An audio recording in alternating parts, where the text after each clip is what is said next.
Hey guys, Eagles here, and today we're going to be looking at my 87th Infantry Division, 345th Infantry Regiment impression. This is specifically tailored towards the Battle of Koblenz that the 87th was involved in during their time in Germany. The 82nd was a later war unit.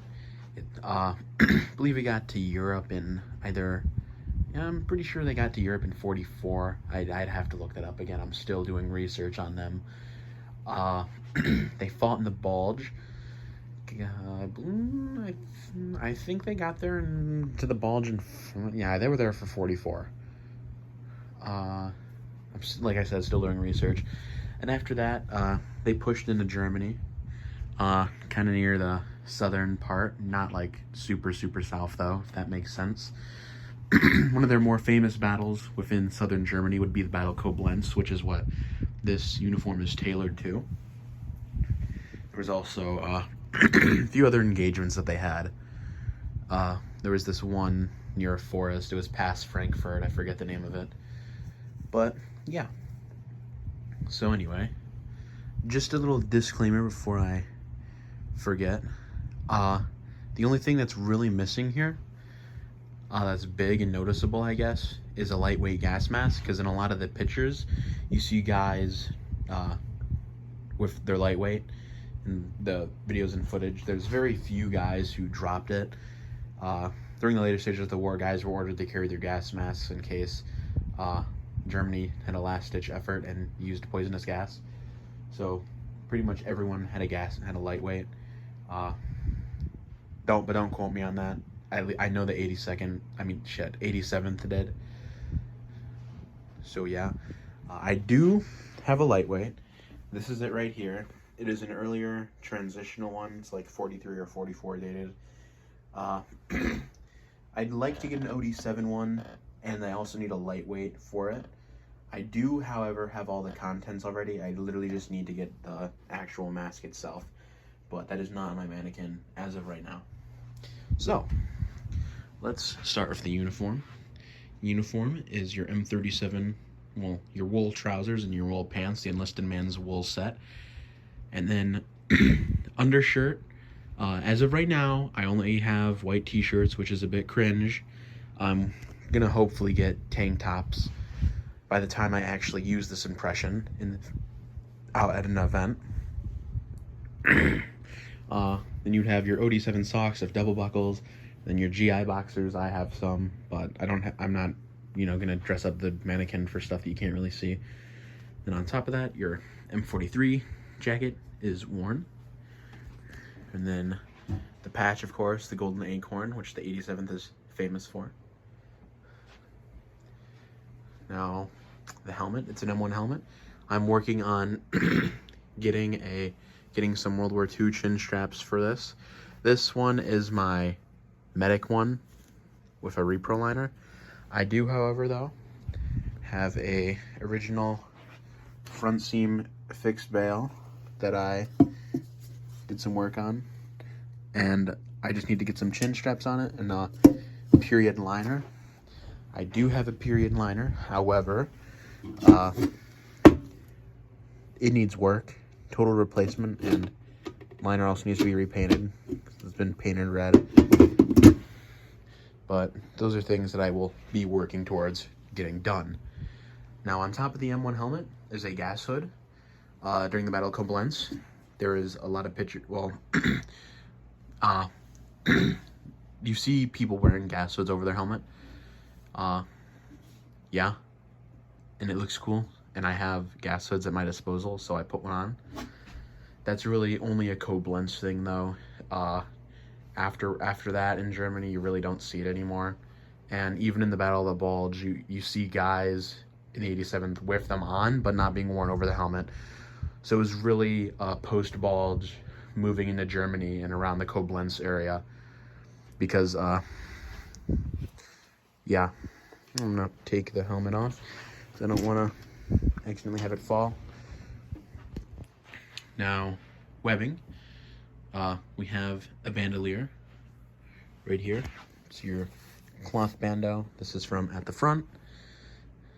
And then OD7 cartridge belt. OD3 one is fine as well. I do have an OD3 one. It's sitting on the floor over there, connected to my haversack in a canteen. You have your M43 entrenching tool. I believe that's a 44 dated set. It's a really nice minty one too. At least the shovel is. I definitely don't plan to use the shovel in the field because it's really hard to find ones with original paint that's fully there. I have another one that's 44 dated that I use with my nice transitional shovel, but that cover ripped unfortunately, and I gotta get that fixed. So there's that. Then, I guess I'll go to the other side of it. Let me just move these musette bags and stuff out of the way.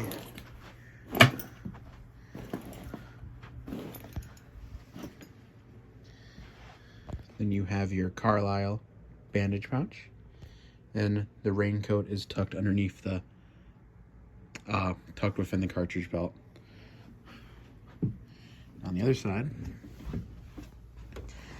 I have the M1 bayonet. That's the 8-inch bayonet. And then canteen set. That is the not the 1910. I think it's the 1942 style canteen or whatever it's called, and cup. And then that's the 1910 style carrier.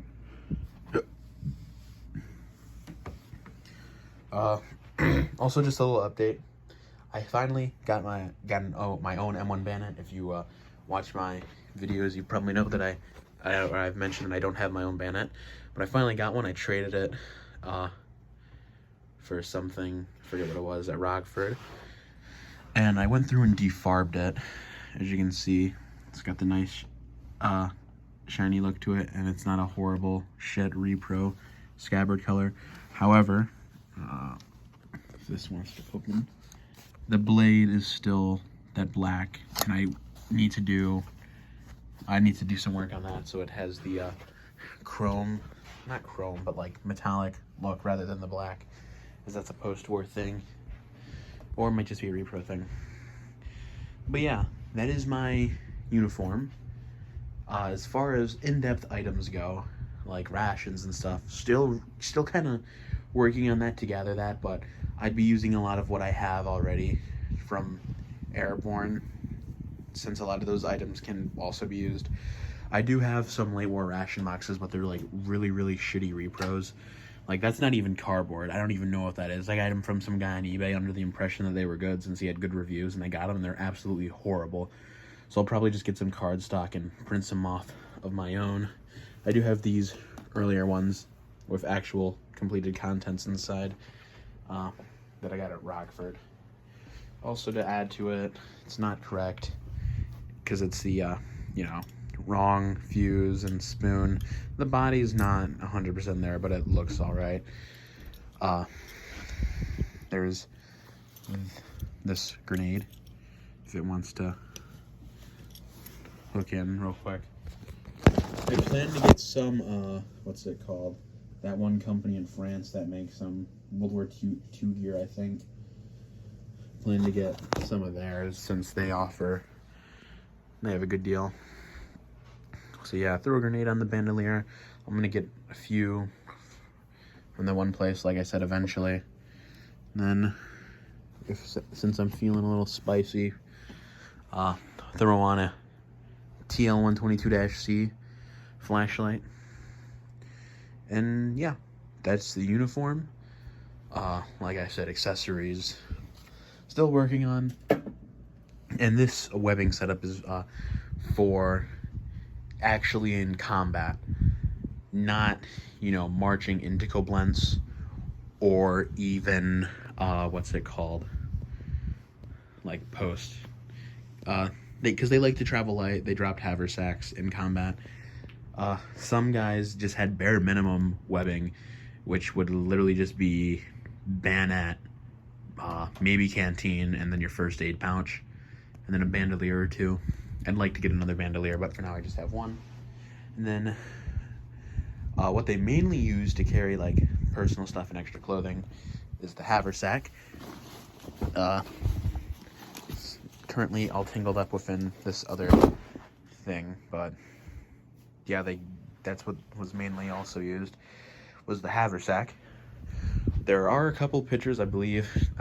I forget if it's the 44 pack or the M45 pack, but you see a few of them, but haversack was definitely the main thing that was used, which is, gonna go for the majority and use the haversack. Plus, I have a haversack, and I don't want to go out and buy a 44 pack or a 45 one. So, yeah, that's the uniform. If you have any questions, comments, you want to see anything else, please feel free to let me know. And drop a comment, leave a like if you like this video, and please subscribe. And look forward to probably seeing some more 87th tailored content later on, once I actually get this squared away, which will hopefully be sometime before October next year, is when I hopefully plan to have it all done. But I do have a pretty good start right now. Anyway, that's all I got for you guys. Eagles out.